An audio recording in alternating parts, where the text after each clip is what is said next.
இன்னைக்கு நம்ம பார்க்க போற வீடியோ என்னன்னு பாத்தீங்கன்னா 15,000 ரூபாய் சம்பளம் வாங்குறேன் மாசம். ஆனா என்னால சேவிங்ஸே பண்ண முடியல, எல்லா காசுமே செலவாகுது அப்படின்னு நினைச்சு ஃபீல் பண்றவங்களுக்கு தான் இந்த வீடியோ. 15,000 ரூபாய் சம்பளம் வந்தாலும் எப்படி செலவு போக சேவ் பண்ணலாம் அப்படின்ற ஃபுல் டீடைல்ஸா நம்ம பார்க்க போறோம். ஸோ வீடியோவை ஸ்கிப் பண்ணாம ஃபுல்லா பாருங்க. கண்டிப்பா உங்களுக்கு ஹெல்ப்ஃபுல்லா இருக்கும். உங்களோட கிராஸ் சேலரி 17,000 ரூபாய் வருது அப்படின்னா அதுல இருந்து பிஎஃப் அமௌண்ட் அப்ராக்சிமேட்டா ஒரு 2,000 ரூபாய் நம்ம போட்டுக்கலாம். பிஎஃப் அமௌண்ட் கிராஸ் சேலரியில இருந்து பிஎஃப் அமௌண்ட் பிடிச்சது போக உங்களுக்கு கையில கிடைக்கக்கூடிய நெட் சேலரி எவ்வளவுன்னு பாத்தீங்கன்னா 15,000 ரூபாய். 15,000 ரூபாய் உங்க கைக்கு வருதுன்னா நீங்க 5,000 ரூபாய்க்குள்ளதான் ரெண்ட் கொடுக்கணும். அப்புறம் உங்க மந்த்லி எக்ஸ்பென்சஸ் பாத்தீங்கன்னா 4,000 குள்ள செலவு பண்ணணும்.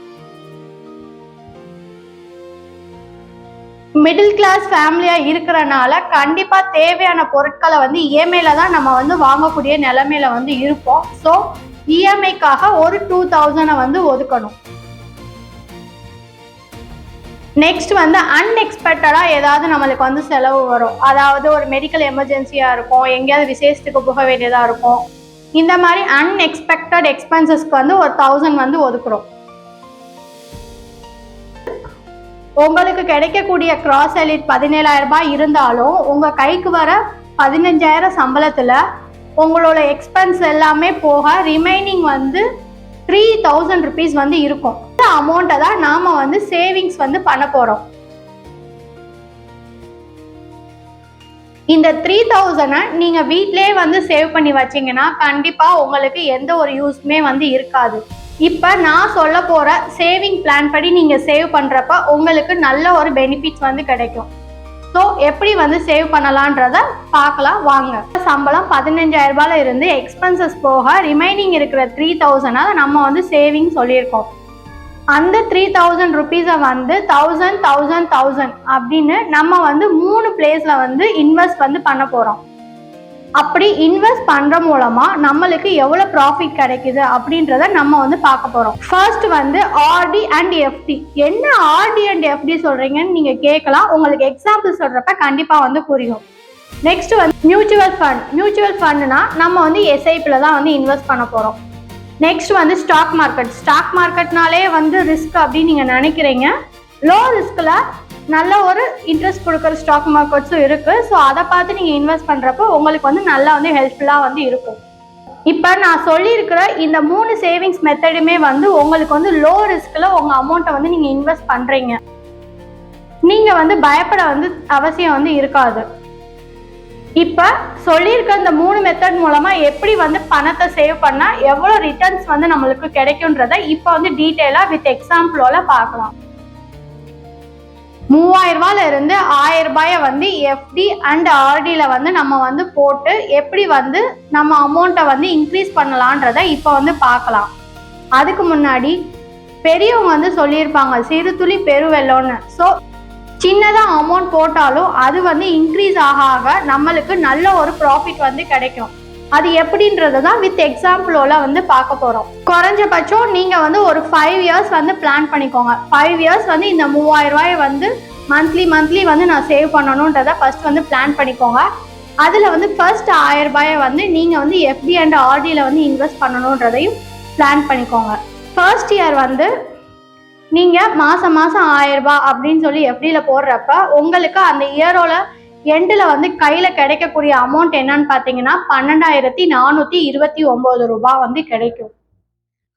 வருஷத்துல கிடைக்கக்கூடிய எஃப்டி அமௌண்ட் 12,429 ரூபாயை ஆர்டில 4 வருஷம் இன்வெஸ்ட் பண்ணுவீங்க.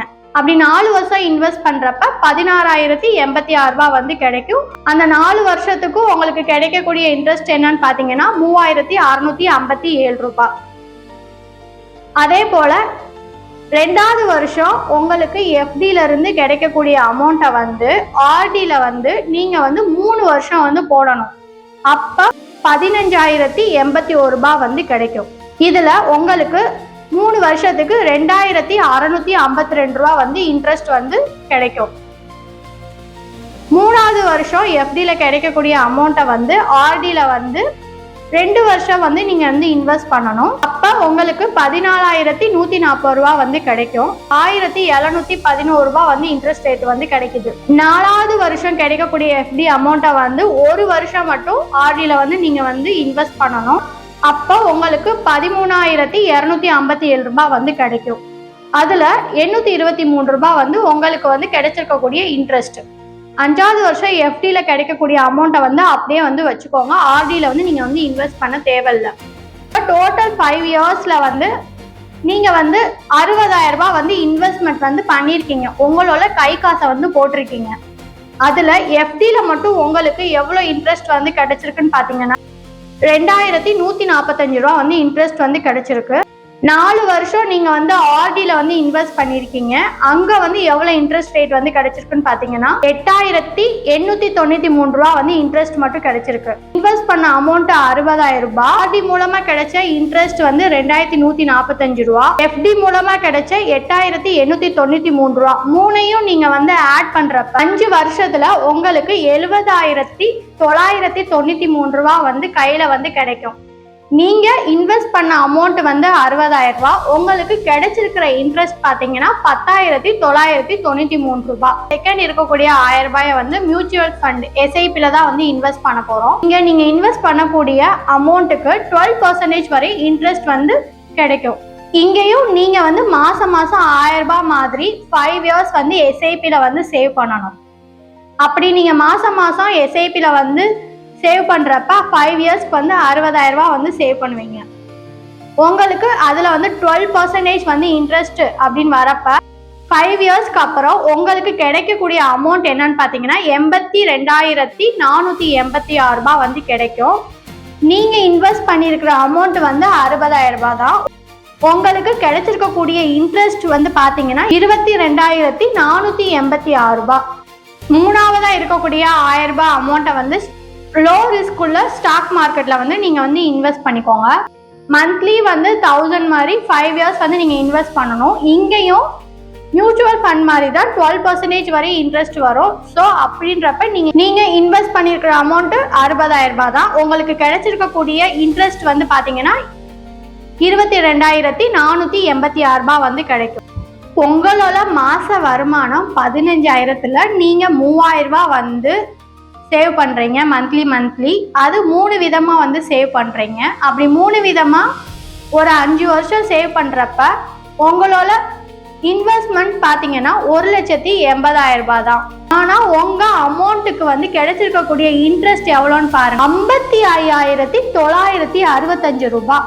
இப்ப 5 வருஷத்துக்கு அப்புறம் உங்க கையில இருக்கக்கூடிய அமௌண்ட் எவ்வளோ, 2,35,965 ரூபாய். இதே நீங்க வந்து உங்க கையிலயோ இல்ல வந்து உண்டியலையோ நீங்க சேவ் பண்ணீங்கன்னா உங்களுக்கு இந்த 55,965 ரூபாய் இன்ட்ரெஸ்ட் வந்து கிடைச்சிருக்காது. ரெண்டாவது, உங்க சிச்சுவேஷன்ஸ் கேட்ட மாதிரி நீங்க வந்து சேவிங்க வந்து பண்ணிருக்க மாட்டீங்க. ஸோ இந்த மாதிரி நீங்க சேவ் பண்ணாதான் ஒரு லோயர் மிடில் கிளாஸ் ஃபேமிலில இருந்து நார்மல் மிடில் கிளாஸ் ஃபேமிலிக்கு வந்து நீங்க வந்து மாற முடியும். ஃபர்ஸ்ட் வந்து இந்த ஸ்டெப் வந்து உங்களுக்கு கொஞ்சம் கஷ்டமா தான் இருக்கும். ஆனா உங்க லைஃப் வந்து மாறணும்னா கண்டிப்பா வந்து இதை வந்து ஃபாலோ பண்ணுங்க. கண்டிப்பா வந்து உங்க லைஃபும் வந்து மாறும். தேங்க்யூ.